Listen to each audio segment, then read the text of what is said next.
This is a cool collaboration because like a lot of the collaborations we do, they're very much like, how far can we take this to the extreme?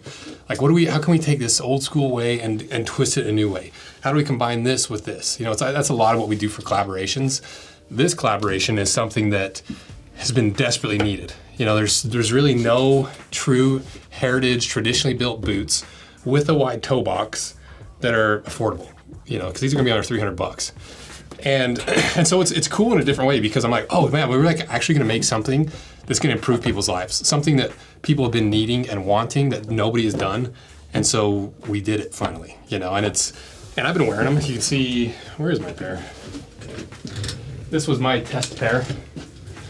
And we had to switch the sole to the black sole for this launch because just a couple issues with the new compound we're doing for this, or Jim Green's doing. It's Jim Green's design for the outsole. You can see how much I've worn them. They look so good.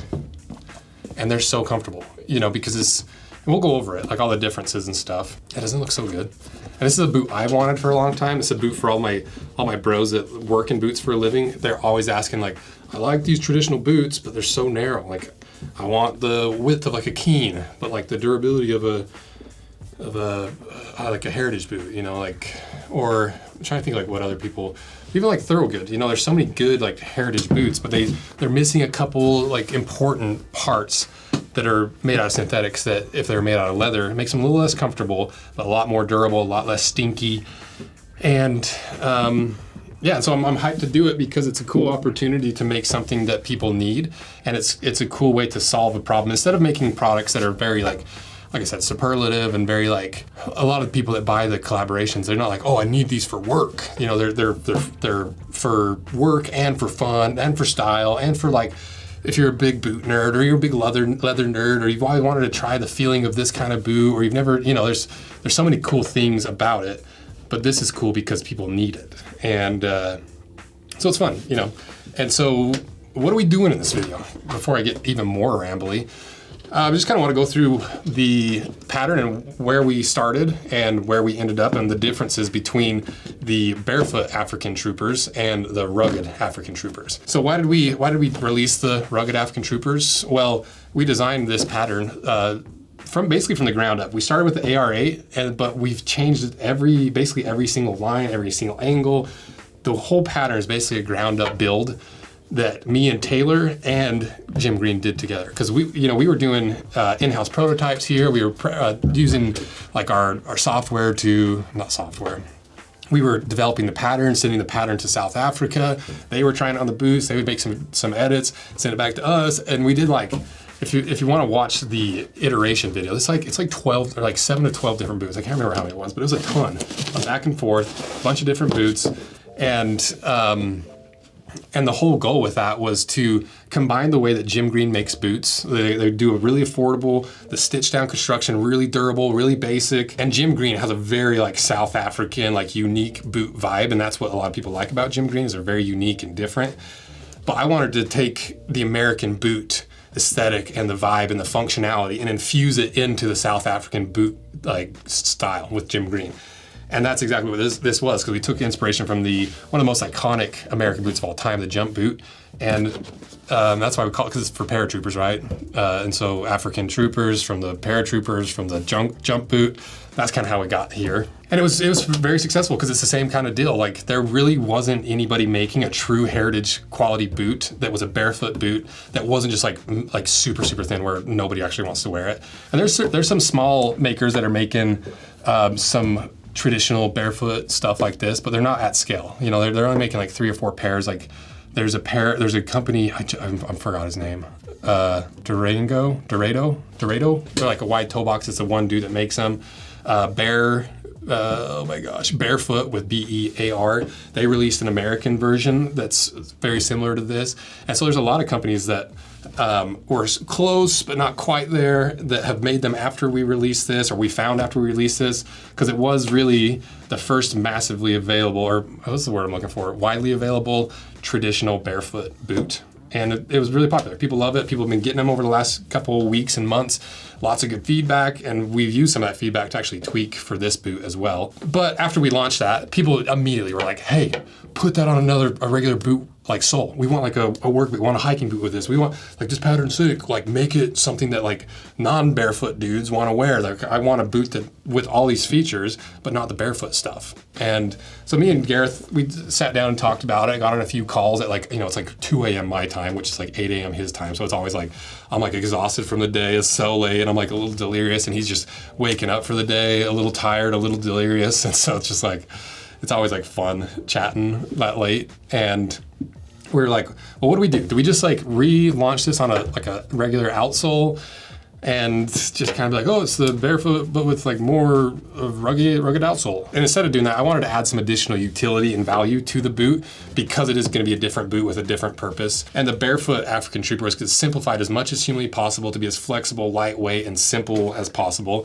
And so I wanted to do the opposite for this boot because the intent is kind of the opposite of a barefoot boot. It's made to be like a work boot that's going to last you a really long time, a good hiking boot, a supportive boot, a casual boot that's going to last you forever. And a lot of the features that we took out of the Barefoot African Trooper, we re-emphasize and double down on in the rugged African Troopers. That's why we call it rugged. So the pattern is called African Trooper. Then there's the barefoot version, there's the rugged version, maybe a steel toe version in the future. A wedge sole. This pattern has a lot of potential. And the goal was to basically take this concept and make a boot that, like I said, is truly traditional made with an actual wide toe box that's perfect for work, hike, casual wear, whatever, that's under $300. And that's why we call it the rugged African Trooper, because it's made to be more rugged. But what did we actually do? I've already been around for 7 minutes, but it's like, I like it. It's cool. It's fun. It's like, that's why I do Rose Anvil too. I like geeking out. I like going deep into it. And so what are the differences? Well, obviously the biggest one is the outsole. This is a much more aggressive outsole, thicker, a harder compound, but this is the new Gym Green compound, because if you've had a pair of the old Gym Greens, their black rubber's really tough. It is hard, it is not soft underfoot, and over the last few years, with all the feedback they received, they came out with this outsole, which is an 80 Shore, so it's really soft compared to their old outsole. Slightly softer than like a Vibram outsole.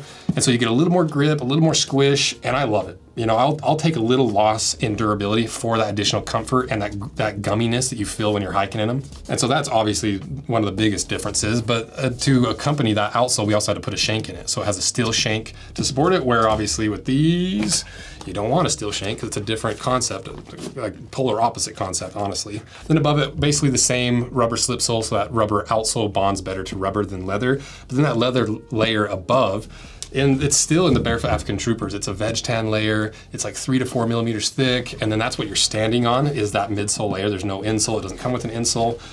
Well, with the rugged African Troopers, we've increased the thickness. So this is like 4 to 5 millimeters. Not quite as thick as like the 5 to 6 millimeters you see in like Pacific Northwest boots. And it's a veg tan leather. It's a full grain leather.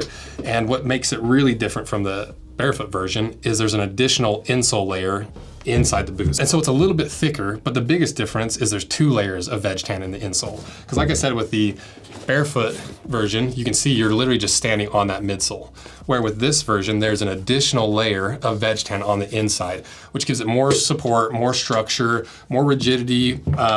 It gives you more leather to compress to the shape of your foot, because that's why people really, really love standing on this hard veg tan leather, because over a few months and a lot of wear, that hard veg tan really starts shaping to the shape of your foot, and to a point where you get a footprint on the inside of your shoe or boot that equally distributes your weight of your foot or your toes or whatever more equally, making it more comfortable while still being really supportive and hard. So you can see the value of having a double layer for more work and like a heavy duty boot. So the result of that is about 10 millimeters of veg tan underneath your foot compared to like the 4 millimeters in these. But there's another reason why we almost had to do that additional leather insole, and that's because the rugged pair is fully lined, and you need that extra insole layer to lock in that lining that wraps underneath. And so the lining in the Vamp is a rough out 1.2 millimeter leather. The quarter is also lined, which is not similar to a lot of the heritage boots, where since this leather is, it's about, 2 millimeters, 2.5, somewhere between there. Yeah, because this leather's still 2.3, 2.4 millimeters thick, but to make it more rigid, more rugged, all these things we talked about, I wanted to line the quarters too, and it makes a difference. On this pair that I've worn in a good amount, you feel the difference of support. You know, just look at the difference between that, you know, and then this boot. You know, very scientific, but you get the point. And the reason we did that is because that leather's so thin, you get to a point where once you've really, really worn them, like Jay did with these pair of, there's so many of these boots floating around, of his pair of Barefoot African Troopers, you can see like it's not supportive in any way. And he liked them because it's like kind of that barefoot feel and stuff. But that was a common complaint with the guys that tested these, not just for barefoot use, but for like actual real world use.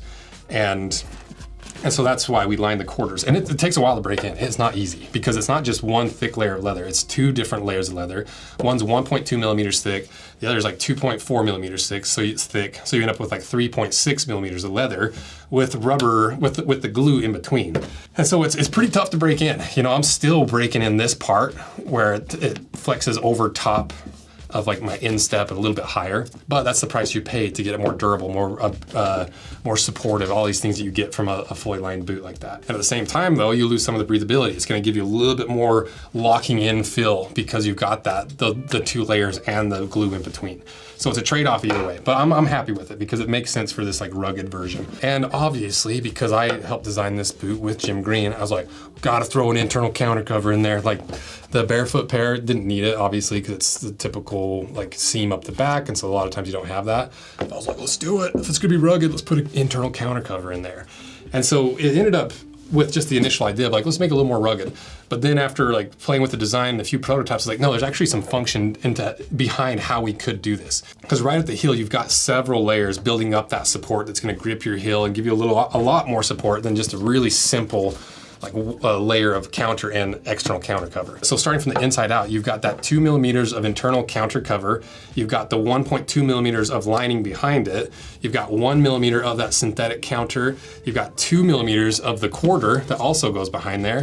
Then you've got an additional 2 millimeters of that external counter cover. And so all said and done, you're over 8 millimeters of leather that's gripping your heel. And the reason we had to do that instead of just using a really thick leather counter like Heritage boots, South Africa doesn't really make leather like that. Like it took a long time, it took a lot of effort to find this veg tan just for the midsoles, let alone a 3D shaped veg tan leather specifically for heel counters in a country that doesn't really use them. And obviously I'd rather have a leather heel counter, but it's gonna be more expensive. They currently can't source it. And I think we did a good enough job of solving the problem while still adding some value to it. I would still rather have the veg tan, but you gotta do what you gotta do, especially with limited resources and all that, especially with only being able to get source stuff from South Africa. And people are gonna be like, well, why don't you just ship it in?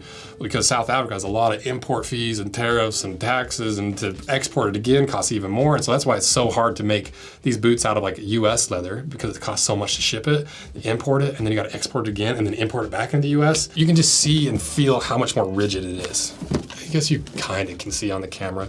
You see like I'm, pushing in on the heel there versus pushing in on the heel here. Even just with my thumbs. Maybe thumbs are a better test.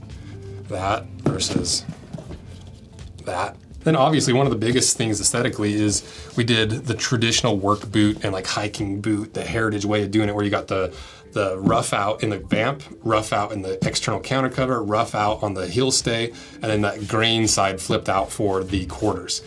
And the value of that is you've probably heard me talk about 1,000 times, but this side of the leather, that bottom side, that's the more fibrous side, is more abrasion resistant. It wears a little bit better because it's all these loose fibers rather than that smooth grain pattern, all while still maintaining that smooth grain pattern on the inside, protected by the lining.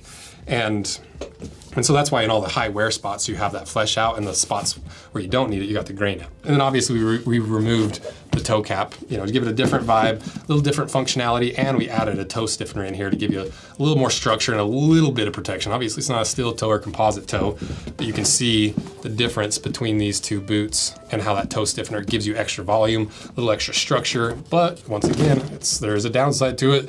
When you add a toe stiffener, it's more stuff to break in to shape to the shape of your foot. It takes a little bit longer to bulge out the big toe and your pinky toe and all that stuff. And that's one of the big values of a wide toe box, is you have to do a lot less of that because it's already basically bulged out.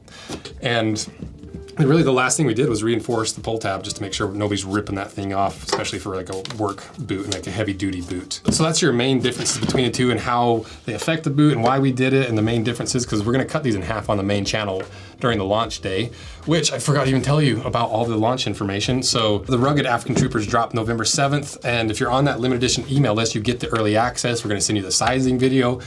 Probably already have if you're on it, and all the specs, all the information, some exclusive content, how I figured out the sizing, because I did 3 different hikes to make sure I dialed in the sizing of this boot, and I made content for it that only goes to the limited edition email list. And we're sending over 2 batches of these. The first batch is gonna be here and be starting to be delivered through December. We're hoping we can get them to everyone before Christmas, so there's no guarantees, but the sooner you order, the higher up the list you're gonna be, so they're gonna ship sooner, so you might get them sooner, and the higher likelihood you get them before Christmas. But you just never know, because they're being shipped across the sea, and they gotta go through customs and stuff, and sometimes stuff happens, but that's the goal, and then we're pretty close to hitting it.